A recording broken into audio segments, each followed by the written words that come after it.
So I want to talk to you about the Montessori philosophy. This is something that really changed our lives when we introduced it into our home when Lyric was about 18 or 19 months old.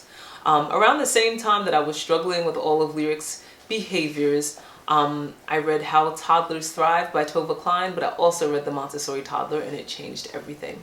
So if you don't know anything about the Montessori philosophy, I'm going to share there's so much to share about it, but I'm going to try to hone in on the primary points. So Maria Montessori was an Italian doctor who, through her work in asylums and impoverished communities, she had opportunities to study children that were in need for hundreds upon hundreds of hours, and her philosophy was born out of all that she learned from just being able to watch children and watch their behaviors. The primary crux of the philosophy, there are so many things. I'm going to try to hone in on a couple of them. But basically, the guide / teacher or parent, the environment, which should be prepared for the child, and the child all interact equally in the Montessori philosophy. Unlike a traditional classroom where the teacher decides what is going to be taught and the children are to just receive that information, for the most part, it's like one directional. In the Montessori philosophy, that triangle, they all play off of one another. So basically, you follow the child. You hear that a lot in the Montessori philosophy, that you are following the child's lead. That there is not a belief that there is a point at which children have to be masters of particular topics, unlike traditional schools. We tell them that if you're not here by this date, then you're falling behind in traditional schools. In Montessori philosophy, there is a lot of wiggle room and a range at which children develop at their own stage. So you prepare the environment to stimulate the desire to learn. And the child interacts with that environment. The guide, teacher, parent observes how the child interacts with the environment, and then can guide their learning based on the things that the child is naturally interested in learning. And so then the teacher kind of steps back after they guide the child in how to interact with a particular activity or learning, and they observe the child. And they pay attention to what the child is doing and try their best not to interfere in the child's natural and intrinsic desire to learn and how they naturally develop on their trajectory of learning. And then the teacher will either step in to guide or start changing the environment as the child masters a particular task. The environment should always be inviting and beautiful and eye level for the child.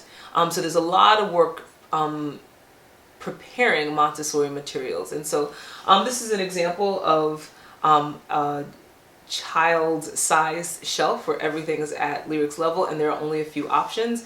Once she's not interested and stops showing interest or masters something, then we rotate it out. I don't have exclusively Montessori materials back here, but I'm following the philosophy of following her lead and rotating out toys.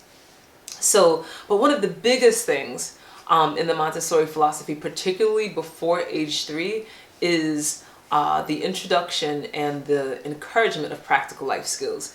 If you have a toddler, you'll probably notice that they are far more interested in doing what you're doing or playing with your stuff than they are with actual toys. I certainly noticed it and just thought that my daughter was being annoying, I guess.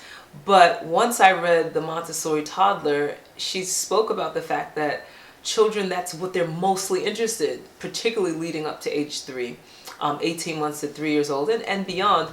But they are just naturally really drawn to what she calls practical life skills. And so if you're doing Montessori at home, that's where you really focus a lot of your energy is on the practical life skills as opposed to the toys that they're playing with. So that includes anything that involves the child taking care of themselves or their environment.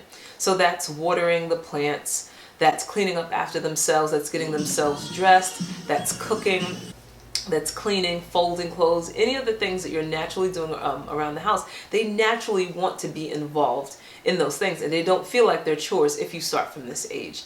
So on this channel, we're going to have a whole series we call our daughter Lyric Chef Riri. Hello, I'm Chef Riri.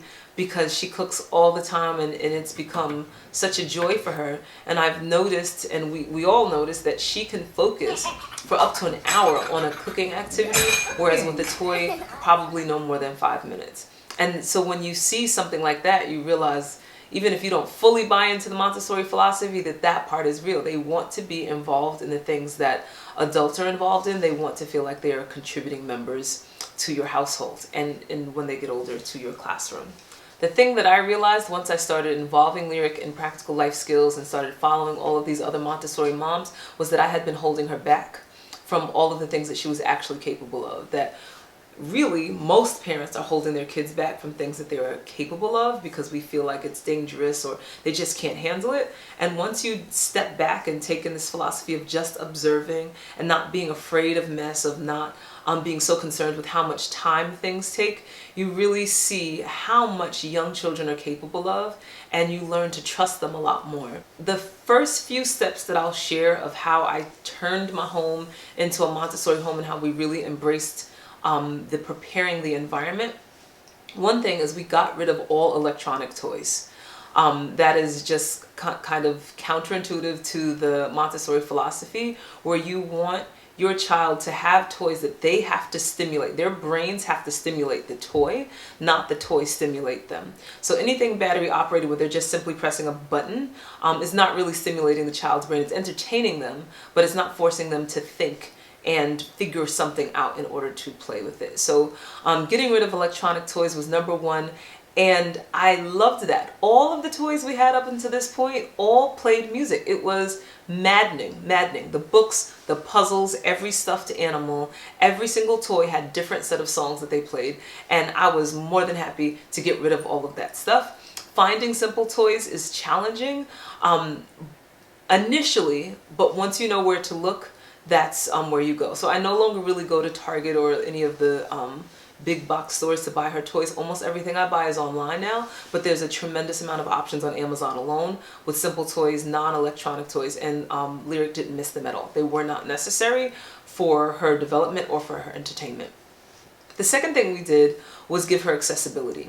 We have child-sized furniture in every single room of the house, or something that allows her to reach the height of the things that we can't make child size, like in our kitchen or bathroom. So she has the ability to be independent in every room of the house, and that's a big part of the philosophy, is fostering that independence that also encourages the practical life skills so she can help us around the house. The third thing was limiting the toy options. Her toy shelf only will have 4 to 6 options. We've expanded to 8 at this point now that we've been doing it for over a year. But really, she doesn't have access to all of her toys. Toy rotation is a big part of the philosophy. 4 to 6 options, and when they show that they're no longer interested in those options, you rotate out and you put something else in its place. That was really helpful because before we had toys all over the floor. There's still things to manage now, but she's completely independent in knowing that everything has a place. Now that each toy has a designated spot, she plays with them. Before she can do something else, she puts it back, and we started that at a very early age. The final thing is more about mindset, and that is trusting your child, trusting that they, at their own time, will learn what they need to learn. If you have the environment prepared with the toys and the activities and the materials to stimulate that learning, they're going to gravitate toward different things at different times, and it may not be when another child does it, but that they're going to get the information that they need in time and in their own time, and trusting that. The second thing is trusting them to do things that don't seem exactly age appropriate. So for us, that started with the child-sized table, getting rid of the child-sized table and a chair that allows her to sit at our dining room table. We got rid of plastic, mostly plastic everything. She can eat from a real plate. She uses real fork and child-sized fork, knife, and spoon. And she started pouring her own drink from a pitcher into a glass cup. And so many people are scared of this concept of, but what if they break it? And so what we learned is that if or when she drops it, it will be the lesson that she learns, that this is something that's delicate. And I think out of a set of 4 glasses, we lost 2 in a year and a half, and that's the end of it. We just have zero concern about her dropping a glass. At this point, she's been drinking from a glass cup since she was about 19 or 20 months old, and now it's just normal to us. So the big thing is the trust. I will have a number of videos to show you where my old inclination, or even my inclination at the time, was to stop and tell her how to do it, or because I didn't trust that she could handle something. And you can see that almost every time she surprises us, and she exceeded our expectation.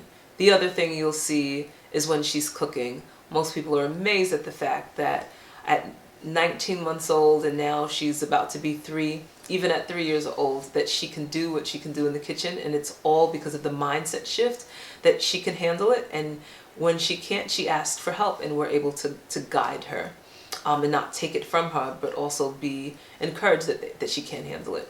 So you'll see a lot of Montessori videos. You'll see a lot of the practical life skills of her cleaning, particularly her cooking.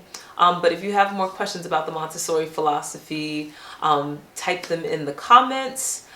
Shoot over to the Instagram page, the Lyrics Instagram page, lyric_laughter_learning, where I really focus on the Montessori philosophy. And hopefully I'll be able to answer your questions.